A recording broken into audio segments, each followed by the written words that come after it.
My name is Hector, and I'm a 47-year-old man. My wife and I were married for 26 years and have known each other for 30. We got married in our senior year in high school when she got pregnant with our firstborn.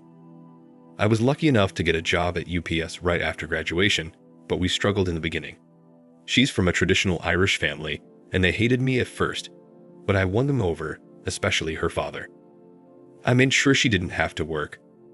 By the time we were 27 years old, we had 5 kids, 4 girls and a boy. I was just fortunate that the boy came out first. We had our arguments over money, discipline methods, and me complaining about the lack of intimacy. I understood we have 5 children, and they can be very exhausting. I tried to help as much as I could, but she was still tired. However, she was my everything. She always kept her body in shape. I tried as well, but being a delivery driver for a very long time, I'm what they called skinny fat. I have a muscular chest, arms, legs, but I have a sloppy gut. I had the horseshoe hairline that caused me to shave it off, yet Debbie was my everything. There were times she was verbally offensive towards me, and whenever I had enough and lashed back, she became a cry bully, and I just gave up. As the years went by, we were the only married couple in our friend group. Every last one of them got divorced. Out of our 7 married couple friends, 5 were caused by infidelity on the wife's part, 1 was on the husband's part, and the last one divorced because she friend-zoned her husband. I was against my wife hanging out with her newly single friends, however, that would just start a massive argument about me controlling her, keeping her as a prisoner and my personal living play doll. All of that caught me by surprise. The more she hung out with them, the more resentful she became. The kids even took notice. I remember my son and 2 of my daughters arguing with her when I came home, and as much as I understood their frustration, I scolded them for yelling at their mother, and when they left the room, I confirmed their issue, and she told me that we see her as a slave. I asked her where this was coming from, but she told me to forget it, shut down, and walked away. I remember the day I caught her in the act so vividly. Debbie was out with her friends. I was in the kitchen cooking. The kids were watching Train to Busan, and my 3 oldest came to the kitchen. I thought they came to check on the food, but they all had a concerned look. Before I asked what the issue was, my son told me that they think their mother was seeing someone else. Of course, at first, I didn't believe it. I didn't want to believe it. I yelled at them and told them I was going to prove they were wrong. I turned on my iPhone app and saw that she was at a bar on the outskirts of town, so I got into my vehicle and went straight to the bar. When I arrived at the bar, it was crowded, but I saw her circle of friends in the corner booth acting like drunk idiots. When I approached them, they all turned pale, and that unsettling feeling hit my stomach. Since I didn't see her in the bar, I went outside and walked around the parking lot. There was a car in the back corner. It looked like the man in the driver's side was sleeping, a man who I thought was my friend. I approached the car to ask him if he had seen my wife, but when I got closer, it was obvious that he was getting a BJ, and the closer I got, the more I recognized the woman in the car. It was my wife. I was practically standing by the driver's side window, and none of them noticed me. I lost it. I broke the window and dragged him out, and I wasn't civil. Debbie was screaming sorry over and over. I was yelling at her while kicking him. The cops showed up soon after, and I was arrested. I spent a week and a half in county. I had to go into the infirmary because I thought I was having a heart attack. But it turned out I was suffering from broken heart syndrome. The news of what I did spread like wildfire, and eventually, my father-in-law bailed me out. The man was practically in tears when I stepped through those gates. He profusely apologized to me for his daughter's actions. During the drive home, he told me he spoke to my manager and union rep about the situation, so I can still keep my job. He said that the kids had been staying with him, and Debbie was waiting for me in the house. He said he knows what was going to happen, which is why he brought the truck. He was right. When we got to the house, Debbie ran towards me, crying, and tried to hug me, but I pushed her so hard that she fell onto the ground. She looked at me with shock. I told her to get her stuff out of my house, and I wanted a divorce. She tried to fight it, but her father convinced her otherwise. An hour after they left, my mother-in-law came with the kids, and I hugged them all for dear life. She apologized for her daughter's actions as well before leaving. Now in my state, there's mandatory couples counseling before granting the divorce, which in my opinion is complete BS. I don't understand why I have to go to counseling if she cheated. At the beginning of the sessions, I just sat there listening to her dribble. That is exactly what it was, dribble. Blame shifting on the fact we were young parents, and she never experienced the wild lifestyle, the freedom, and she got carried away. She got lost in it, and her friends encouraged it. Soon she felt like she was missing something, so she started a fling.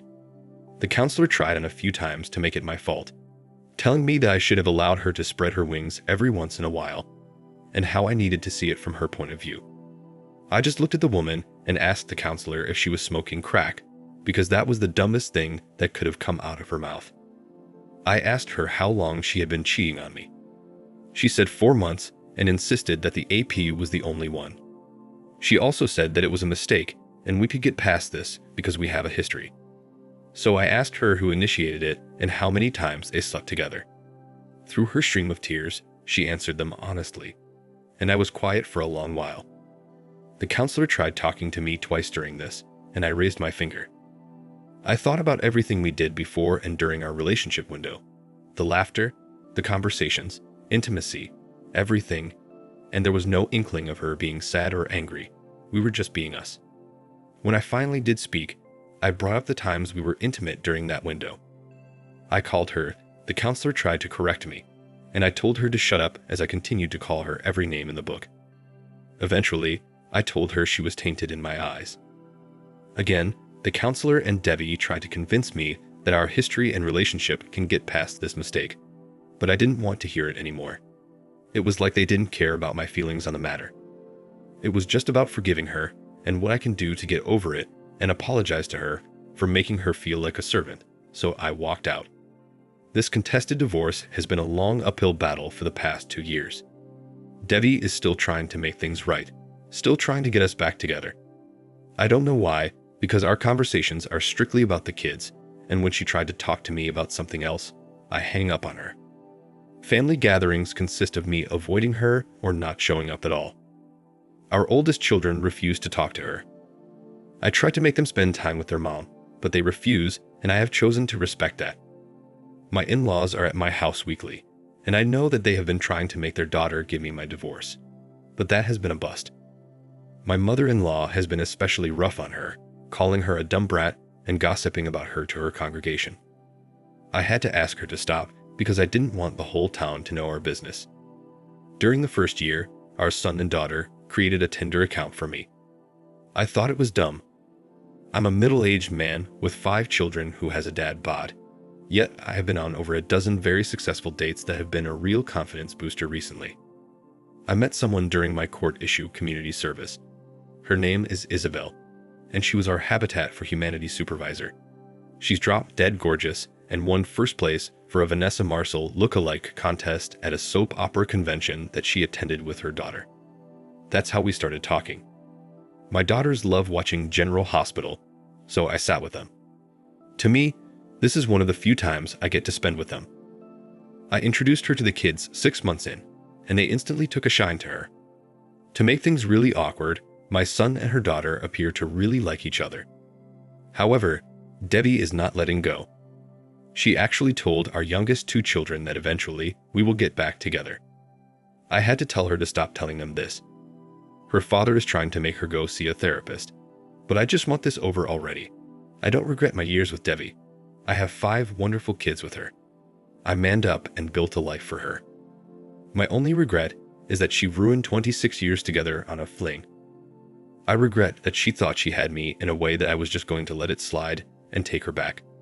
However, I don't hate her. When I run into her old group of friends around town, I openly call them whores instead of their names.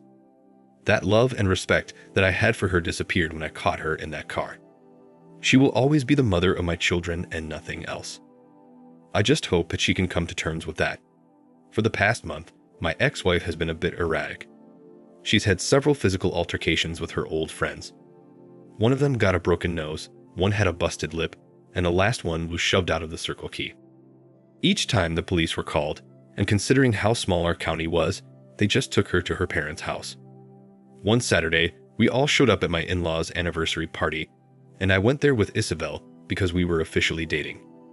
Debbie appeared off, so I pulled her to the side, and it was the first time I had actually spoken to her. She told me how sorry she was. She told me that she couldn't understand why she didn't tell her old friends to back off. She told me that she destroyed our family, and seeing how I am with Isabel only made her miss me more, and she wished she appreciated what she had. When she said that, I felt fear in the pit of my stomach, or maybe it was anxiety. I should have kept asking if she was all right, but I was blindsided when Debbie formally apologized to Isabel during the party for her actions and asked her to keep me happy because I am a good man who deserves a good woman. Debbie went to each of our kids, and I could see them making peace with her. They were talking and laughing, even posing for a few pictures. Isabel and I were having a great time, and for once, I thought about having a cordial conversation with Debbie. It was 3 a.m. when I got the call. My sister-in-law was screaming in a panic. I could hear my mother-in-law crying, and then I heard my brother-in-law trying to calmly tell me that Debbie had tried to end it, and they were on their way to the hospital. When I arrived at the hospital, my in-laws were not well.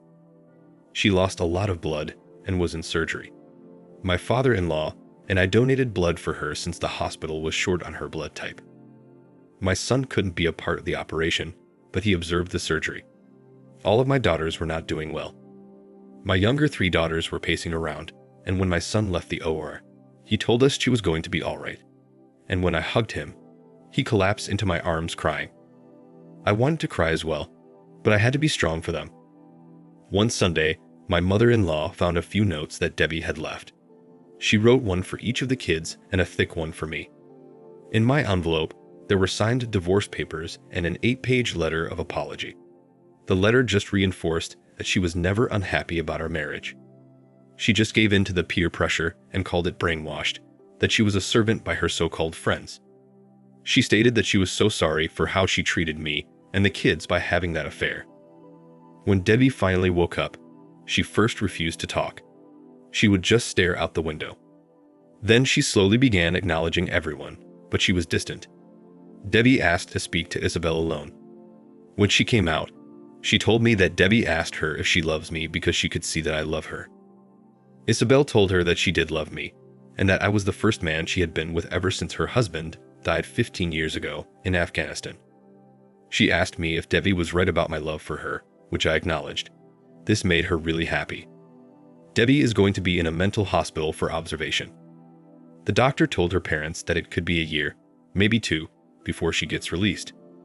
She may no longer be my wife or the woman whom I devoted all my love, but she is still the mother of my children, and I'm going to make sure that she gets better for the sake of our kids. Thank you for watching. Like, comment, and subscribe if you enjoy the video. Until next time, I'll see you again. Take care.